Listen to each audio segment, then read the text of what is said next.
Yes hello friends, ਅੱਜ ਆਪਾਂ discuss ਕਰਾਂਗੇ। ਤੁਹਾਨੂੰ ਜਿਵੇਂ ਪਤਾ ਹੈ ਪੰਜਾਬ ਦੇ ਵਿੱਚ ਦੜ ਪੋਸਟਾਂ ਨਿਕਲ ਰਹੀਆਂ ਨੇ, ਤਾਂ ਹੁਣ ਹੋਰ ਪੋਸਟਾਂ ਆਈਆਂ ਨੇ ਪੰਜਾਬ ਦੇ ਵਿੱਚ। ਉਹ ਆਈਆਂ ਨੇ ਵਣ ਭਵਨ ਵੱਲੋਂ, ਯਾਨੀ ਕਿ ਵਣ ਵਿਭਾਗ ਦੀਆਂ ਕੁਝ ਪੋਸਟਾਂ ਨਿਕਲੀਆਂ ਨੇ। ਉਹਦੇ ਬਾਰੇ ਆਪਾਂ ਡਿਸਕਸ ਕਰਾਂਗੇ ਕਿੰਨੀਆਂ ਪੋਸਟਾਂ ਨੇ, ਕਿਆ ਕੁਆਲੀਫਿਕੇਸ਼ਨ ਹੈ, ਕਿਆ ਲਾਸਟ ਡੇਟ ਹੈ, ਕਦੋਂ ਤੋਂ ਅਪਲਾਈ ਸ਼ੁਰੂ ਹੋਏਗਾ ਇਹ ਇਸ ਪੋਸਟਾਂ ਦਾ ਜੋ ਪ੍ਰੋਸੈਸ ਆ, ਉਹ ਸਭ ਕੁਝ ਆਪਾਂ ਇਸ ਵੀਡੀਓ ਦੇ ਵਿੱਚ ਦੇਖਾਂਗੇ। ਤੋ ਅਗਰ ਤੁਸੀਂ ਚਾਹੁੰਦੇ ਹੋ ਕਿ ਸਾਨੂੰ ਜੋ ਵੀ ਪੋਸਟਾਂ ਨੇ ਉਹਦੇ ਬਾਰੇ ਇਨਫੋਰਮੇਸ਼ਨ ਮਿਲਦੀ ਰਹੇ, ਤਾਂ ਪਲੀਜ਼ ਸਾਡੇ YouTube ਚੈਨਲ ਨੂੰ ਸਬਸਕ੍ਰਾਈਬ ਕਰੋ। ਇਸ ਦੇ ਬਾਰੇ ਹੋਰ ਵੀ ਆਪਣੇ ਦੋਸਤਾਂ ਨੂੰ ਦੱਸੋ, ਤਾਂ ਕਿ ਉਹ ਵੀ ਇਸ ਦਾ ਫਾਇਦਾ ਲੈ ਸਕਣ, ਅਤੇ ਤੁਸੀਂ ਵੀ ਅਗਰ ਐਲੀਜੀਬਲ ਹੋ ਤਾਂ ਪੋਸਟ ਨੂੰ ਸੁਣਦੇ ਸਾਰ ਹੀ, ਜਦੋਂ ਵੀ ਤੁਹਾਡਾ ਟਾਈਮ ਮਿਲੇ, ਆਖਰੀ ਮਿਤੀ ਤੋਂ ਪਹਿਲਾਂ ਪੋਸਟ ਨੂੰ ਭਰ ਕੇ ਆਓ ਅਤੇ ਤਿਆਰੀ ਕਰੋ ਅਤੇ ਸਰਕਾਰੀ ਨੌਕਰੀ ਲਓ ਭਾਈ।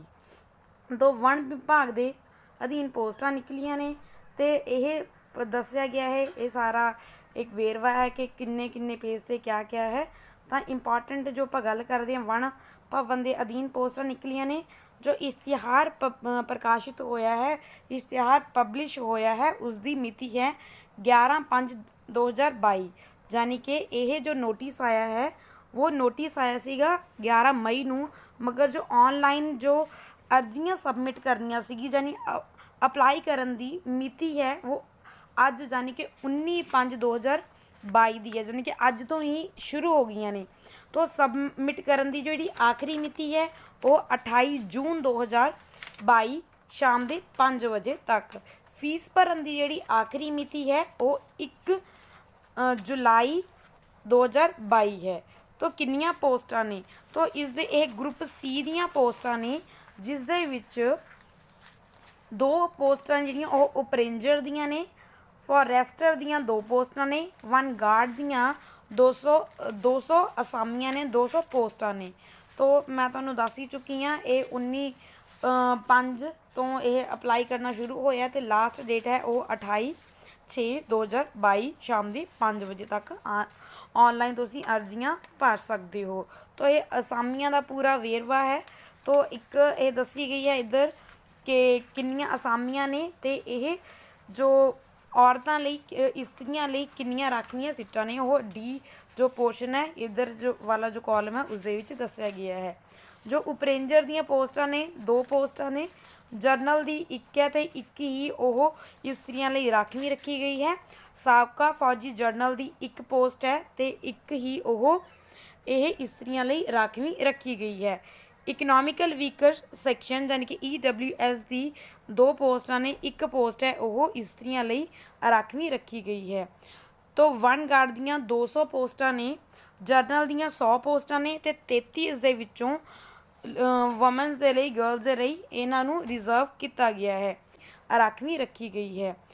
ਤੋਂ ਵਨ ਗਾਰਡ ਦੀਆਂ 200 ਪੋਸਟਾਂ ਨੇ, ਜਰਨਲ ਦੀਆਂ 100 ਪੋਸਟਾਂ ਨੇ, ਅਤੇ 33 ਇਸ ਦੇ ਵਿੱਚੋਂ ਵੂਮਨਸ ਦੇ ਲਈ, ਗਰਲਸ ਦੇ ਲਈ ਇਹਨਾਂ ਨੂੰ ਰਿਜ਼ਰਵ ਕੀਤਾ ਗਿਆ ਹੈ। ਅਨੁਸੂਚਿਤ ਜਾਤੀ ਯਾਨੀ ਕਿ MB ਲਈ ਟੋਟਲ 14 ਪੋਸਟਾਂ ਨੇ, ਅਤੇ 5 ਜਿਹੜੀਆਂ ਪੋਸਟਾਂ ਨੇ ਉਹ ਗਰਲਸ ਲਈ ਰਾਖਵੀਆਂ ਰੱਖੀਆਂ ਗਈਆਂ ਨੇ। ਅਨੁਸੂਚਿਤ ਜਾਤੀ 14 ਪੋਸਟਾਂ ਨੇ, 4 ਰਾਖਵੀਆਂ ਰੱਖੀਆਂ ਗਈਆਂ ਨੇ ਗਰਲਸ ਲਈ। ਸਾਬਕਾ ਫੌਜੀ ਜਰਨਲ 28 ਪੋਸਟਾਂ ਨੇ, 9 ਰਾਖਵੀਆਂ ਰੱਖੀਆਂ ਗਈਆਂ ਨੇ। ਸਾਬਕਾ ਫੌਜੀ ਅਨੁਸੂਚਿਤ ਜਾਤੀ 12 ਪੋਸਟਾਂ ਨੇ, ਅਤੇ ਇਸ ਦੇ ਵਿੱਚ 4 ਪੋਸਟਾਂ ਰਾਖਵੀਆਂ ਰੱਖੀਆਂ ਗਈਆਂ ਨੇ। ਖਿਡਾਰੀਆਂ ਅਨੁਸੂਚਿਤ ਜਾਤੀ ਦੀਆਂ 4 ਪੋਸਟਾਂ ਨੇ, ਅਤੇ 2 ਰਾਖਵੀਆਂ ਰੱਖੀਆਂ ਗਈਆਂ ਨੇ। ਖਿਡਾਰੀ ਅਨੁਸੂਚਿਤ ਜਾਤੀ RO ਦੀਆਂ 2 ਪੋਸਟਾਂ ਨੇ, ਅਤੇ ਇਹਦੇ ਵਿੱਚ ਕੋਈ ਰਿਜ਼ਰਵੇਸ਼ਨ ਨਹੀਂ ਦਿੱਤੀ ਗਈ। ਸੁਤੰਤਰਤਾ ਸੰਗਰਾਮੀ ਦੀਆਂ 6 ਪੋਸਟਾਂ ਨੇ, ਅਤੇ 2 ਔਰਤਾਂ ਲਈ, ਇਸਤਰੀਆਂ ਲਈ ਰਾਖਵੀਆਂ ਰੱਖੀਆਂ ਗਈਆਂ ਨੇ। ਆਰਥਿਕ ਤੌਰ 'ਤੇ ਕਮਜ਼ੋਰ ਵਰਗ ਇਕਨੋਮਿਕਲ ਵੀਕਰ ਸੈਕਸ਼ਨ ਦੇ ਲਈ ਟੋਟਲ 20 ਪੋਸਟਾਂ ਨੇ, ਉਸ ਦੇ ਵਿੱਚ 7 ਜੋ ਪੋਸਟਾਂ ਨੇ ਉਹ ਰਾਖਵੀਆਂ ਰੱਖੀਆਂ ਗਈਆਂ ਨੇ ਇਸਤਰੀਆਂ ਦੇ ਲਈ। ਤਾਂ ਇਹ ਸੀ ਪੋਸਟਾਂ ਦਾ ਵੇਰਵਾ, ਕਿਆ ਇਹਨਾਂ ਦੇ ਵਿੱਚ ਰਿਜ਼ਰਵੇਸ਼ਨ ਹੈ ਉਹ ਤੁਸੀਂ ਦੇਖ ਹੀ ਚੁੱਕੇ ਹੋ। ਇਹ ਸਾਰੇ ਕੋਡ ਨੇ ਜੋ ਤੁਸੀਂ ਬਹੁਤ ਹੀ ਧਿਆਨ ਨਾਲ ਦੇਖ ਕੇ ਜਦੋਂ ਵੀ ਤੁਸੀਂ ਪੋਸਟ ਭਰਨੀ ਹੈ ਤਾਂ ਇਹਨਾਂ ਕੋਡ ਨੂੰ ਬਹੁਤ ਧਿਆਨ ਨਾਲ ਭਰਨਾ ਹੈ। ਤਾਂ ਇਸ ਦੇ ਲਈ ਹੋਰ ਕੀ ਕੁਆਲੀਫਿਕੇਸ਼ਨ ਮੰਗੀਆਂ ਗਈਆਂ ਨੇ, कुछ एजुकेशनल क्वालिफिकेशन भी ने, कुछ सरीरक मापदंड भी ने। तो अपरेंजर की जिहड़ी पोस्ट है उसदे लई क्या है, उसदे लई should have pass the degree of bachelor in science, science दे विच तुहाडी बैचलर डिग्री होनी चाहिए है, जां degree of bachelor in engineering दी एक रिकगनाइज्ड यूनीवर्सिटी तो होनी चाहिए है। तो जो हाइट है मेल दी वो 167 सेंटीमीटर, तो जो फीमेल ने लेडीज़ दी 150 सेंटीमीटर है। चेस्ट है जो अनएक्सपेंडेड है मेल दी 79 सेंटीमीटर, और जो फीमेल दी है अनएक्सपेंडेड वो 74 सेंटीमीटर है, और एक्सपेंडेड 84 सेंटीमीटर, और फीमेल दी एक्सपेंडेड है 79 सेंटीमीटर्स। तो जो walk test of the 25 kilometre for जो वॉक टेस्ट भी होएगा उसदे विच मेल्स दा हैगा 25 किलोमीटर ते 14 किलोमीटर फीमेल दा होएगा, जो कि within a few hour जो कि कंप्लीटेड होएगा थोड़े ही घंटियां दे विच। फॉरेस्टर दी की ने senior secondary part second examination in science दे विच ही होना चाहिए है, यह रिकोगनाइज किसी यूनीवर्सिटी तो।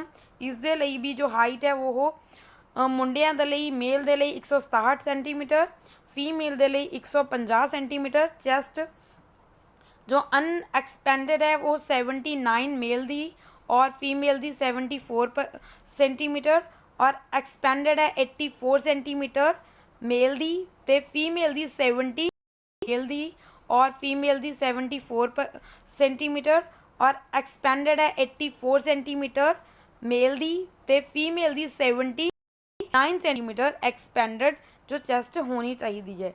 इस दे लिए भी वॉक टेस्ट ऑफ 13 किलोमीटर होएगा मेल दे लिए और 8 किलोमीटर फीमेल दे लिए, जो कि 1.5 आवर दे विच कंप्लीटेड करना होएगा। वन गार्ड दे विच भी जो ये उसने पास की होनी चाहिए है, जो भी कैंडीडेट है senior secondary part second examination or है equivalent from a recognise university or institution. इस दे लिए भी हाइट है वो 167 सेंटीमीटर मेल दे लिए, फीमेल दे लिए 150 सेंटीमीटर। चेस्ट जो अनएक्सपेंडेड है 79 सेंटीमीटर्स, फीमेल दी 74 सेंटीमीटर। जो एक्सपेंडेड चेस्ट है वो 84 सेंटीमीटर मेल दी तो 79 सेंटीमीटर्स फीमेल दी होनी चाहिए है। इस दे लिए जो ये वॉक टेस्ट होएगा वो 13 किलोमीटर मेल दे लिए तो 8 किलोमीटर फीमेल दे लिए, जो कि विद इन 1.5 आवर दे विच कंप्लीटेड कर लिया जाएगा। तो ये सारियां जो पोस्टां ने इसनूं बहुत अच्छे तरीके नाल तुसीं पढ़ोगे तो ये असी वैसे तुहानूं मैं जो इंपॉर्टेंट है वो सब कुछ दस ही दिता गया है। हुण आउंदी है गल तनख्वाह दी, यानी कि जो पे स्केल कितना होएगा। जो उपरेंजर है उसकी तनख्वाह होएगी 35,400 ते फॉरेस्टर दी 25,500 ते वन गार्ड दी 21,700 ये तनख्वाह है, यानी कि पे स्केल होवेगा। तो यह है जो इंपॉर्टेंट इंफॉर्मेशन सी। ते हुण गल आ जाती है फीस दी, कितनी फीस है। तो आम वर्ग है जो यानी कि आम वर्ग जरनल कैटेगरी लई स्वतंत्रता संग्रामी ते खिडारी लई 1,000 रुपए फीस है। SC BC ते इकनॉमिकल वीकर सैक्शन दे लई 250 रुपए, साबका फौजी ते आश्रित यानी कि एक्स सर्विसमैन एंड डिपेंडेंट दे लई 200 रुपए, और दिव्यांग फिजिकल हैंडीकैप्ड दे लई 500 रुपए जो उस दे लई तां ये तुहानूं भरनी पवेगी। ओके, रजिस्ट्रेशन की फीस जो होएगी ये अलग अलग तरीके नाल तुहानूं भरनी होवेगी। आई होप तुहानूं ये जो भी नोटिस है इंपॉर्टेंट इंफॉर्मेशन मैं तुहानूं दस ही दित्ती है। तां प्लीज़ इसनूं होर भी जो तुहाडे साथी मित्र ने जिन्हां दी क्वालिफिकेशन है एलिजिबल ने इस पोस्ट दे लई उन्हां नूं शेयर करो। Thank you and God bless you.